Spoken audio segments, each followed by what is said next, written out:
danger ahead.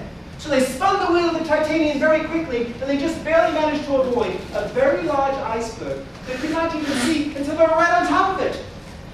Now the most amazing thing is, crewman William Reeves on board the ship Titanic was born on April 15, 1912, the same day the Titanic sank.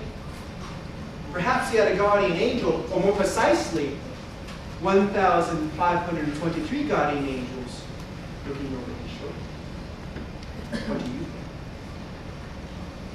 Now, do any of you have any questions for me about Titanic? What happened that night? Just better. Yes, you can smell icebergs. The only problem with that is you know there's icebergs in the general vicinity, but you can't tell exactly which direction it's coming from. That's the problem. Any other questions? Just better.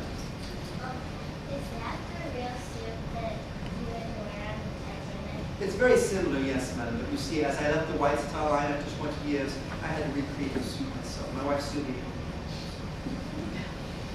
Any other questions? Yes, sir. Why didn't they have enough lifeboats for all the people? Very good question, you know.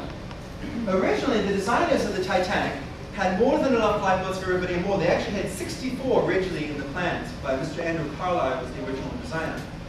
Later on, it was reduced down to 32 and eventually down to 20, which was actually 10% more than was required by the British Board of Trade. But the reason they didn't have the lifeboats, quite frankly, was they didn't think they needed them. They really thought the ship was unsinkable. And if she ever did meet with a disaster, she would stay afloat for so long that another ship can come pick them up. And so why not have more deck space, such as this open area here, so the passengers can enjoy themselves? It was sheer folly, sir. It was not stupidity. Any other questions? How many tons did it displace? Altogether, about 66,000.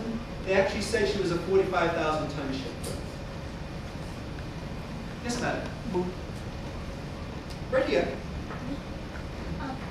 Is there any other, the biggest and like the other, did anybody else make Titanic?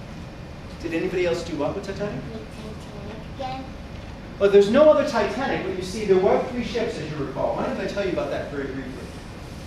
Titanic was the middle of the 3 ships, the Olympic, Titanic, and Gigantic.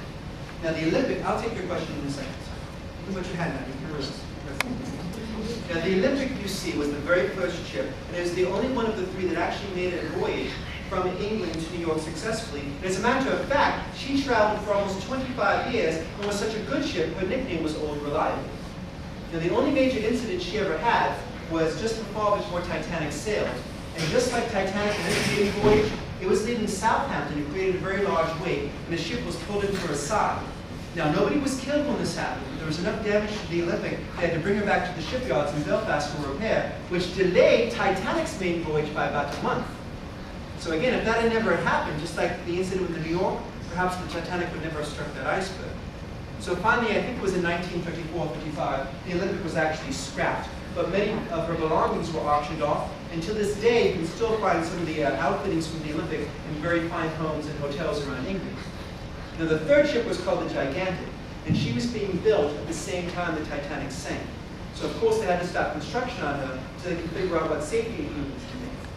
So when they finally finished her, they renamed her the Britannic, and World War I had broken out. So she was converted into a troop ship, then into a hospital ship, and in the early parts of World War I, she struck a mine in the Aegean Sea, and she sank in about 500 feet of water. Now, ironically, the only people who actually were killed on board the Britannic were the people who got into the very first 2 lifeboats. You see, at this time, there were more than enough lifeboats for everybody on board. They learned their lessons, and they knew how to lower them very quickly. But they lowered them so quickly, the propeller blades were still spinning in the back of the Britannic, and the 2 boats were sucked right back into them. Now, coincidence, there was a woman by the name of Isabella Constance Jessup, who was a first-class stewardess on board Titanic. She also happened to be on board the Olympic when it had its little accident, and was also on board as a nurse on the Britannic when it had its accident. There was also a fireman by the name of Mr. Arthur Priest. So, if you were ever traveling with Mr. Arthur Priest or Miss Valley Constance Jessup, I would suggest finding another ship. Any other questions?